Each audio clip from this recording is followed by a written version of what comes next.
알아야 합니다. 하나님은 거친 파도와 같은 이 세상의 모든 환난 풍파 속에서 저와 여러분을 지키시는 분이십니다. 그분은 창조주이시며 올해를 가장 높은 곳에 세우시고 올해를 복되고 영광스럽게 행복하게 살게 해 주실 수 있는 유일한 분이십니다. 우리가 오늘 예배하고 우리가 찬양하고 기도하는 그 모든 것은 하나님이 계시기에 가능한 것입니다. 하나님은 그런 분이십니다. 뿐만 아니라 우리의 예배가 즐거움이 되려면 하나님이 반드시 우리에게 복 주시는 분이라는 것을 여러분 우리가 기억해야 될 줄로 믿습니다. 우리의 작은 신음소리, 우리의 작은 섬김까지 놓치지 아니하시고 하나님은 반드시 30배, 60배, 100배로 1000만 배로 대갚아서 누르고 흔들어 넘치도록 채워 안겨주시는 좋으신 하나님이신 줄로 믿습니다. 이 땅에서 뿐만 아니라 우리에게는 영원한 하나님의 나라, 하나님의 보상이 기다리고 있는 그것이 우리에게 있기 때문에 여러분 이 땅에서 우리 하나님께서 우리에게 꼭 필요한 대로 복 주실 것이지만 그리 아니하신다 할지라도 우리는 저 천국에서 주님 만나는 그날 영원한 행복을 누리는 그런 축복의 주인공 되어질 줄로 믿습니다. 그래서 속이 상해도 답답해도 상처가 있어도 사람들이 몰라줘도 또 내가 수고하는 대로 열매가 맺히지 않아도 남들보다 더 정직하게 바르게 사는데 대가가 충분히 주어지지 않는다 할지라도 우리 하나님이 살아계시기에 그 하나님께서 우리를 아끼시고 돌보시고 보호하시기에 그리고 그 하나님은 선하게 갚으시는 하나님이시기에 오늘 우리의 예배는 즐겁고 행복한 예배가 되어지는 줄로 믿습니다. 오늘 성경의 주인공은 다윗입니다. 다윗은 어떤 사람입니까? 우리가 아는 바와 같이 내 마음의 합한 자라 칭찬을 받은 전무후무한 왕이에요. 그는 하나님이 인정하시는 신앙인, 하나님께서 그의 마음과 내 마음은 통했다고 인정해 준 유일한 사람이에요.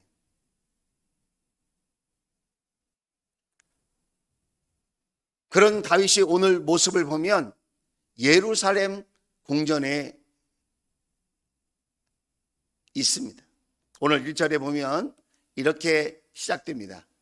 자, 1절. 그 다음 해 봄에 왕들이 출전하는 때가 되자 다윗은 요압에게 자기의 부하들과 온 이스라엘 군인들을 맡겨서 출전시켰다. 자, 다윗은 궁에 있고요. 요압을 장군으로 세워서 그의 부하들과 군인들을 맡겨서 전쟁터에 보냈습니다. 그들은 암몬 사람을 무찌르고 립바를 포위했습니다. 전쟁이 한창이고 전쟁 가운데 치열한 전투 끝에 이렇게 승리를 가져오는 그 순간 다윗은 예루살렘에 머물러 있었다는 거예요. 여러분, 이 성경 구절 뭐가 이상합니까? 하나도 이상하지 않죠. 다윗은 지금 나이가 들었습니다. 다윗은 왕입니다. 부하 장군을 보낼 수도 있고, 그렇죠? 전쟁터에 나가지 않을 수도 있죠. 왕이 꼭 전쟁터에 있어야 합니까? 그런데 오늘 성경은 다윗이 예루살렘에 머물러 있었다고 강조해서 말하는 듯 합니다. 자, 오늘 2절에 보면 부연 설명을 합니다.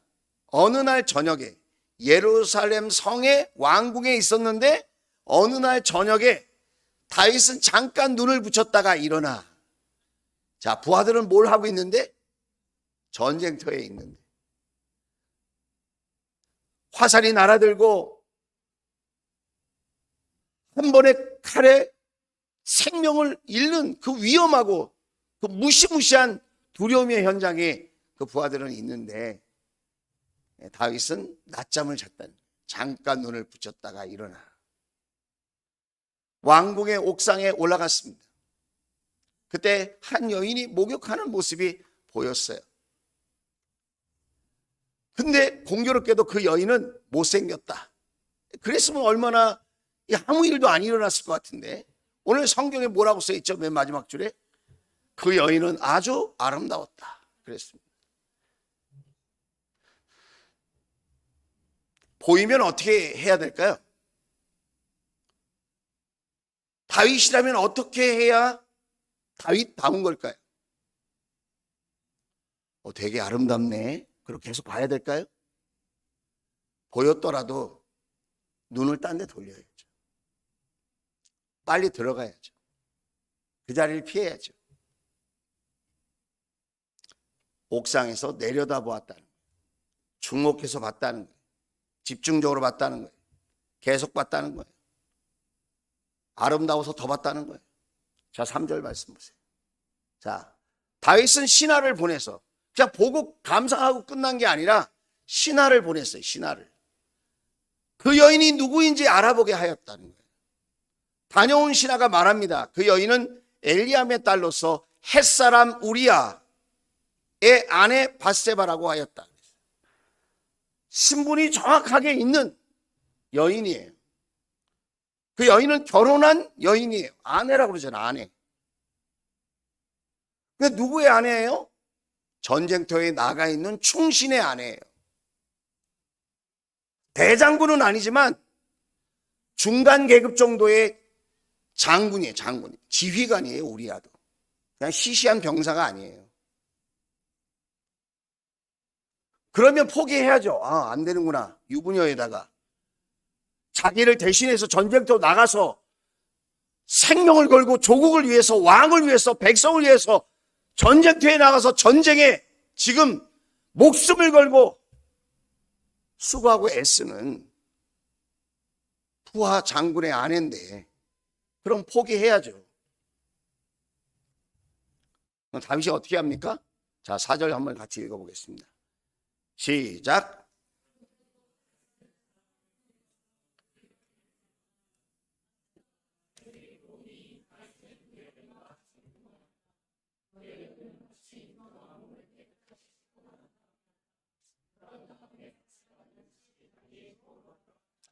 자, 다윗도 문제고 밧세바도 문제인 거죠. 뭐 자세하게 이 일에 대해서 이야기할 필요가 없습니다. 여러분이 읽고 다 이해가 되셨을 거예요. 요즘 우리가 사는 이 세상은 사랑을 돈으로 생각합니다. 그러니까 돈이 많으면 그냥 다 호의적이고 관대해지고 다 용납할 수 있고 어떤 사람이어도 사랑할 수 있다. 이런 분위기예요. 우리가 살고 있는 이 분위기가.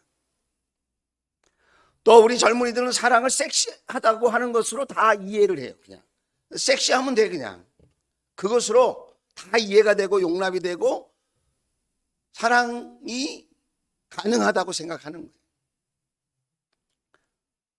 또 사람들은 뭐라고 생각하냐면 사랑을, 나의 욕심을, 욕망을 채워주고 내가 원하는 대로 다 그렇게 뒷받침해주면, 나의 자존심을 살려주면 그것이 사랑이라고 생각해요. 성경이 말하는 사랑이 과연 그런 사랑일까요? 그거 아닙니다.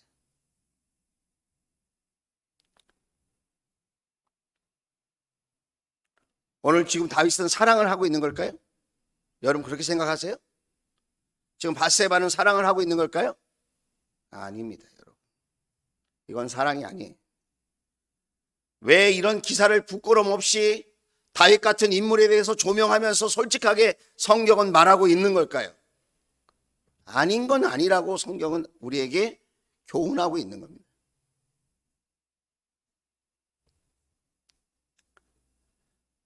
자, 그러면 왜 다윗은 이렇게 할 수밖에 없었을까? 다윗 같은 사람이, 하나님을 경외하던 사람이, 그런데 다윗은 왜 이런 유혹에 빠져들 수밖에 없었을까? 왜 이런 죄악에 앞장설 수밖에 없었을까?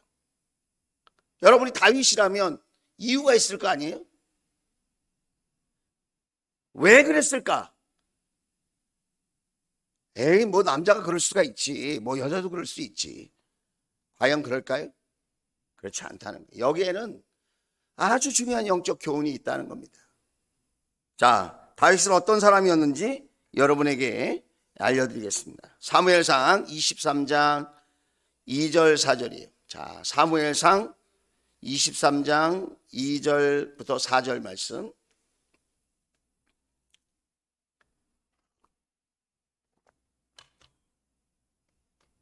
없어요? 있답니다. 사무엘상 30장 말씀도 있고 23장 말씀도 있어야 되거든요. 자, 없으면 제가 성경을 읽어드려야 되는데, 자,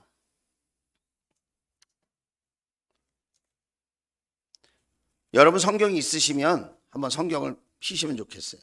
자, 23장 2절입니다. 자, 한번 목자님이 한번 좀 체크를 해 주십시오. 자, 사무엘상 23장 2절입니다. 제가 읽어드릴게요. 여기 화면은 없지만 여러분 성경책에는 있으실 거 아니에요? 자, 사무엘상 23장 2절이에요. 그래서 다윗은 주님께 여쭈었다. 내가 출전하여 이 블레셋 사람을 쳐도 되겠습니까? 그러자 주님께서 다윗에게 허락하셨다. 그렇게 하여라. 어서 출전하여 블레셋 족속을 치고 그 일 나를 구해 주도록 하여라. 그랬습니다. 다윗은 어떤 사람이었냐면 하나님께 여쭙는 사람이었다는 거예요. 다윗은 어떤 사람이라고요? 하나님께 모든 일을 여쭙는 사람이었죠. 여쭙는 사람. 다시 말하면 하나님께 모든 일을 기도로 물어보던 사람이라는 거예요. 내가 그냥 하루를 살고 왕이니까 살고 전쟁 걸어오니까 전쟁하고 싸워야 되니까 싸우고 그냥 열심히 최선을 다한 사람이 아니고, 다윗은 어떤 사람이에요? 모든 삶의 과정 속에서 특별히 전쟁터에 나갈 때마다 하나님 앞에 기도하던 사람이라는 거예요. 기도하던 사람. 자, 하나님이 허락하시는 거예요. 주님께서 다윗에게 허락하셨다. 그렇게 해라. 그렇게 하라는 게 뭐예요? 싸우라는 거예요. 싸우라는 거예요. 자, 오늘 저와 여러분의 삶의 문제에 우리가 물어보면, 여쭈어 보면 하나님은 대답하실까요?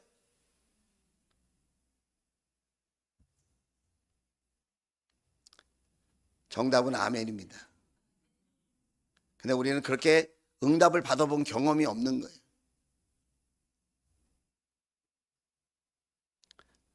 하나님은 우리가 물어보면 대답하시는 분이에요. 다시 한번, 대답은 아멘이라니까요. 하나님은 우리의 질문에 대답하시는 분이신 줄로 믿습니다. 나는 그런 경험이 없는데 앞으로 그런 경험할 수 있기를 주의 이름으로 축복합니다. 여러분의 생각만 해도, 묻기만 해도 하나님께서 손살같이 응답하시는, 그래서 여러분의 삶의 길을 여시는, 길을 만드시는 그 하나님 만날 수 있게 되기를 주의 이름으로 축복합니다. 자, 그런데 반대하는 거예요. 누가 반대해요? 신하들이 반대합니다. 3절. 자, 23장 3절이에요. 그러나 다윗의 부하들이 반대하고 나섰다. 우리는 여기 유다에서도 이미 가슴을 졸이며 살고 있는데 우리가 그 일나로 출전하여 블레셋 병력과 마주친다면 얼마나 더 위험하겠습니까? 전쟁은 위험합니다. 누가 얘기하는 거예요? 다윗 왕의 부하들이 이야기하는 거예요. 부하들이. 주위에 수많은 사람들이 반대하는 거예요. 그렇게 가면 안 된다는 거예요. 그렇게 하나님이 말씀하셨어도 하나님 말씀대로 순종하면 안 됩니다. 그 길은 위험합니다. 주일 성수하면 위험합니다. 하나님 앞에 열심히 달려가면 위험합니다. 그렇게 마음을 드리고 삶을 드리고 재능을 드리고 물질을 드리면 위험합니다. 세상이 지금 얼마나 각박하고 힘든지 아십니까? 전쟁터 같은 세상입니다. 그렇게 순종하면 안 됩니다. 수많은 사람들이 주위에서 얘기하잖아요. 어쩌면 여러분 자신에게 그렇게까지 믿으면 안 돼.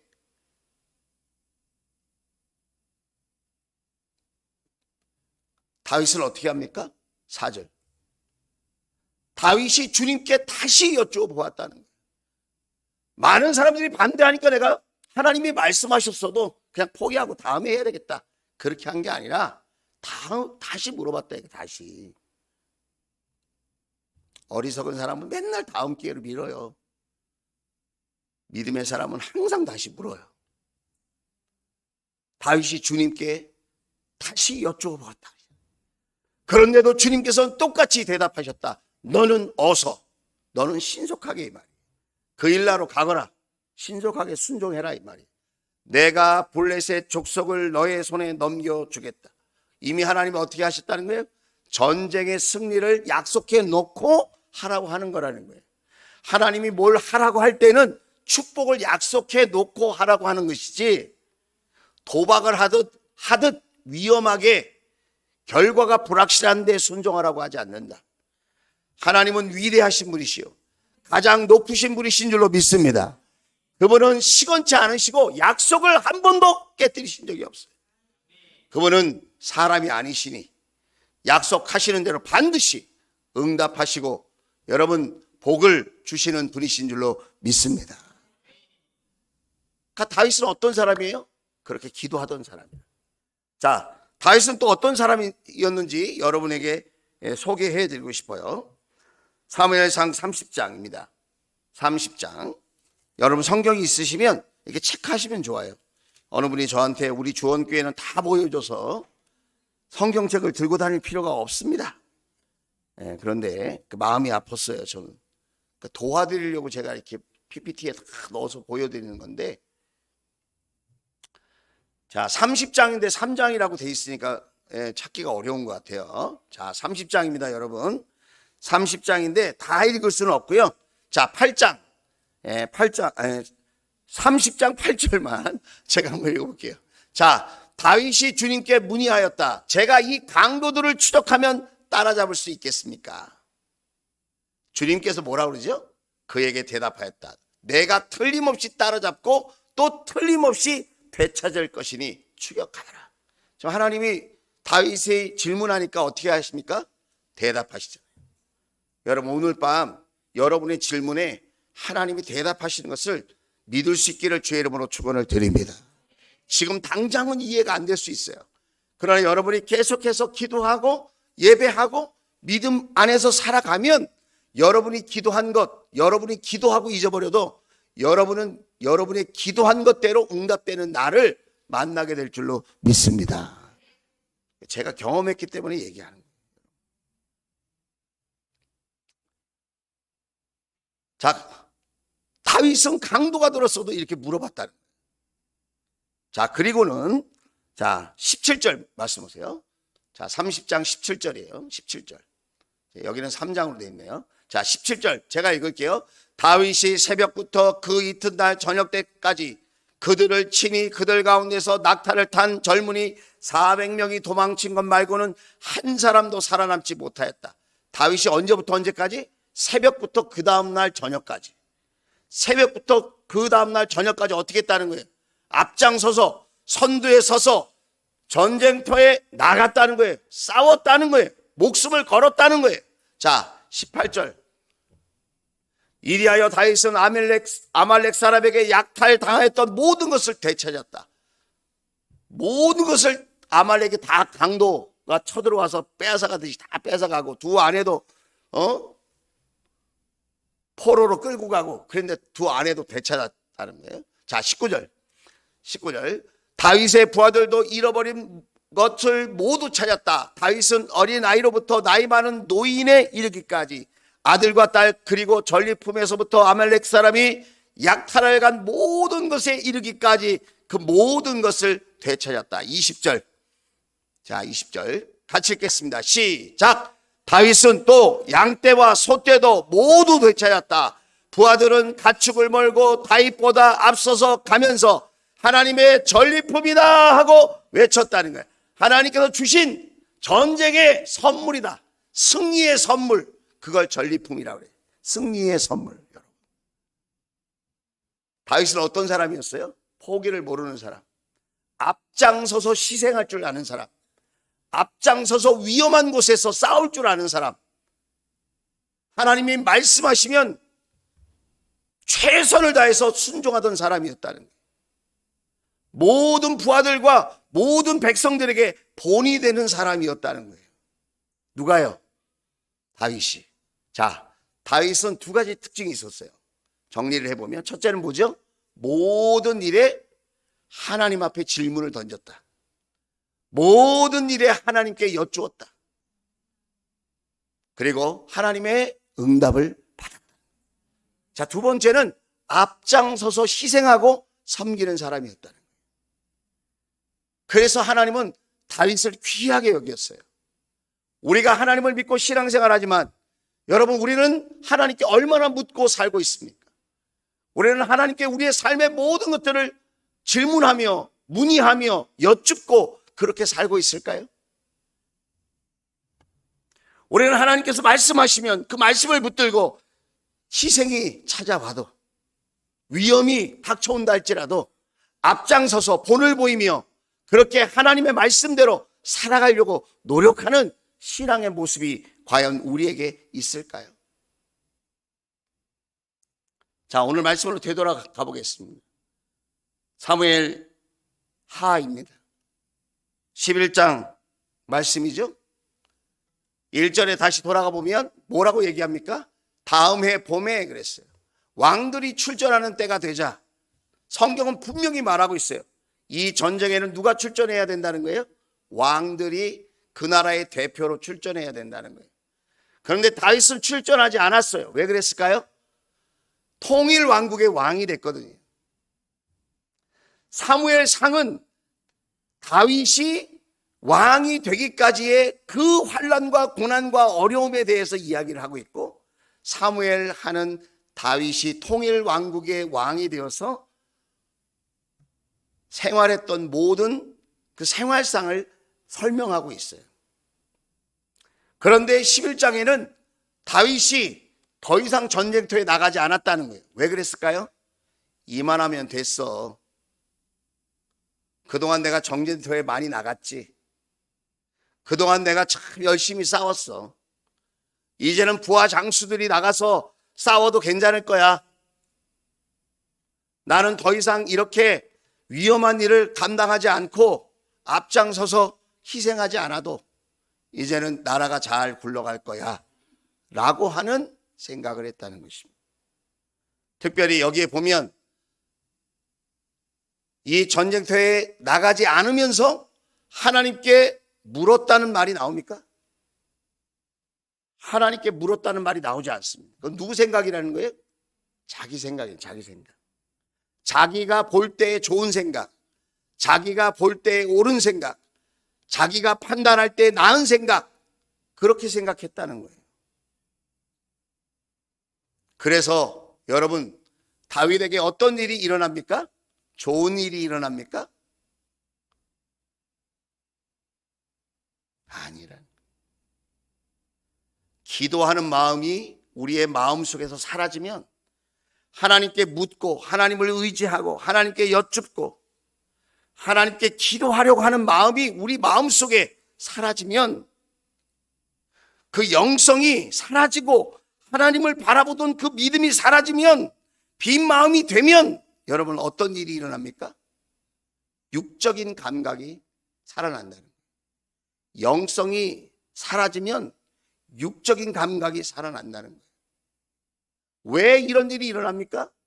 육적인 감각이 살아났기 때문에 그래요. 요즘 기도 안 하신다고요? 기도가 잘 안 되신다고요? 기도하기가 힘드신다고요? 바쁘시다고요? 피곤하시다고요? 이유는 있겠죠. 하나님도 아실 거예요. 여러분 그걸 아셔야 됩니다. 우리가 영적으로 멀어지고 약해지면 육적인 게 강해져요. 세상적인 유혹이 우리의 빈 마음 속에 쳐들어옵니다. 그래서 우리의 판단력을 흐려요. 맺지 말아야 될 관계를 맺고 하지 말아야 될 일을 하고 절대로 표현해서는 안 될 말을 표현하게 됩니다. 가지 말아야 될 길을 가게 됩니다. 넘어서는 안 되는 선을 넘게 됩니다. 왜 그렇게 된다고요?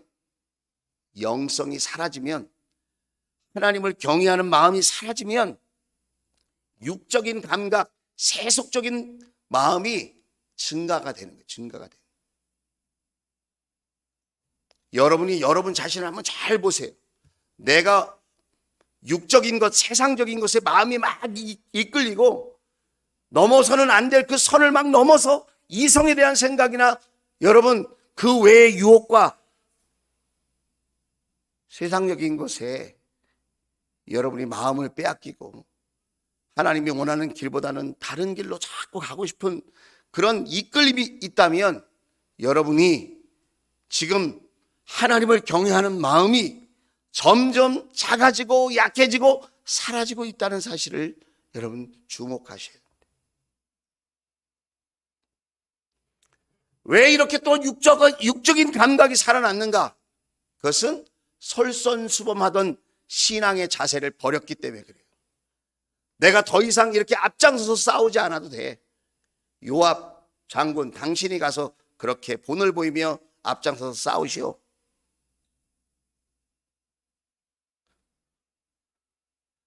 얼마든지 다른 사람에게 미룰 수 있고 책임 지울 수 있지만 누가 지금 큰 낭패를 당하는 겁니까? 다윗이 일생 동안 그의 전생에 가장 씻을 수 없는 엄청난 죄를 지금 짓게 되는 거라는 거예요. 이유가 뭐라고요? 하나님께 묻지 않아서 앞장서서 섬기던 자리를 포기하기 때문에.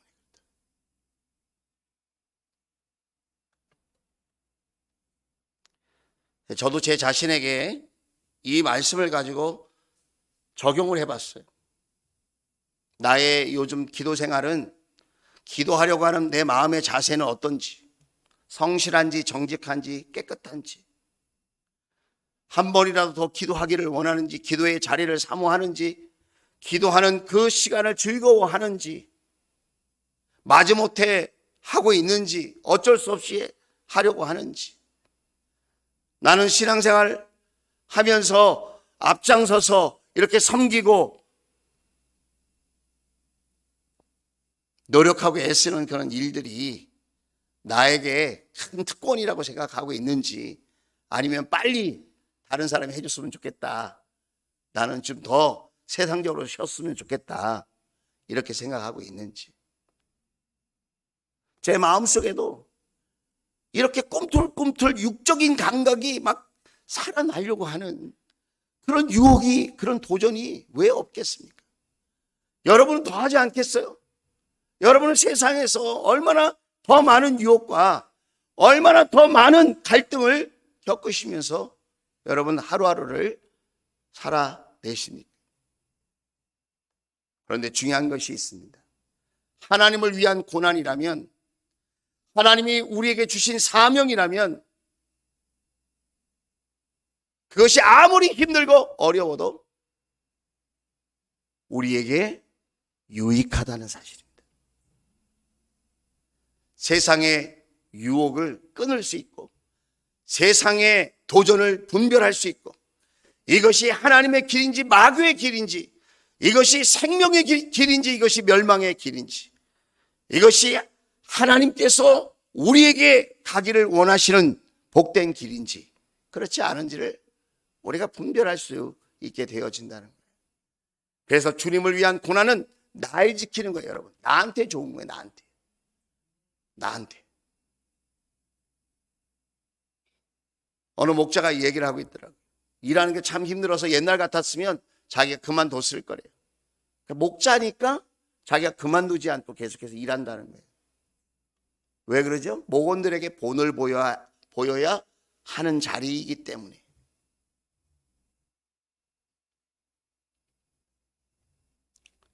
여러분, 사명의 자리, 그 주님께서 맡기신 그 은혜의 자리는 나를 지켜내는 능력의 자리인 줄로 믿습니다. 뿐만 아니라 여러분, 그 자리는 어떤 자리입니까? 그 자리는 하나님의 지혜를 덧입는 자리라는 거예요. 하나님의 지혜가 막 임해요. 예. 주님께서 맡기신 그 사명을 감당하고 내가 주님께서 원하시는 그 길로 나아가기 위해서 기도하고 있다면, 내가 순종하고 있다면 하나님의 지혜가 팍팍팍 부어져요. 기도하고도 응답받지 못한 것은 너희가 욕심을 따라 구하기 때문이라고 얘기하고 있잖아요. 야고보서에. 하나님께서 맡겨주신 그 일을 위해서, 하나님께도 가까이 나아가기 위해서 만나는 어려움은 오히려 더 큰 하늘의 지혜를 우리가 경험하게 된다는 것. 뿐만 아니라 여러분, 우리가 주님을 위한 고난을 당할 때 그 고난은 우리에게 하늘의 복을 경험하게 된다는 거예요. 이 땅에서도 하나님께서 충분히 보상하여 누리게 해 주실 뿐만 아니라, 그리 아니하신다 할지라도 우리는 하늘의 충만한 복을 영원토록 누리는 축복의 주인공이 되어질 줄로 믿습니다. 여러분, 사도 바울은 그걸 알았어요. 다윗도 나중에 그 사실을 알았어요. 그래서 다윗이 이렇게 회개하고 기도합니다. 시편 51편, 아주 유명한 시죠.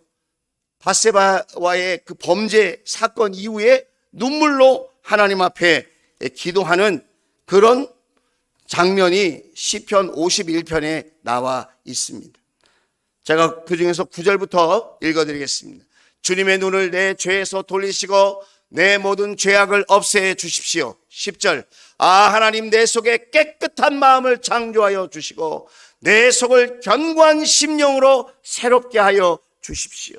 11절, 주님 앞에서 나를 쫓아내지 마시며 주님의 성령을 나에게서 거두어 가지 말아 주십시오.